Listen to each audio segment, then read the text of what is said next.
अनधिकृत आणि अतिक्रमणाच्या बाबतीमध्ये तुम्ही सांगितलेलं आहे की बाबा कुठे कुठे अनधिकृत बांधकामं आहेत त्याची यादी करूया। मी या ठिकाणी मुंबई महापालिकेच्या आयुक्तांना निर्देश देतो की वेगवेगळ्या भागामध्ये जिथं जिथं अशा प्रकारची अनधिकृत बांधकामं आहेत आणि त्यांची एक यादी तयार करा।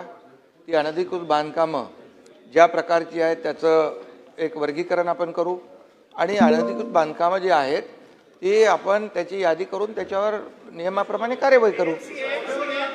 अरे एएमसी असू दे, जो एएमसी काम करत नसेल त्याची चौकशी करू। एएमसी जर चुकीच्या पद्धतीने कोणाला प्रोटेक्ट करत असेल तर त्याची चौकशी करू आणि त्याची कारवाई करू। त्यामुळे आता एकच आहे, आपण अनधिकृत बांधकामांना पाठीशी घालणार नाही।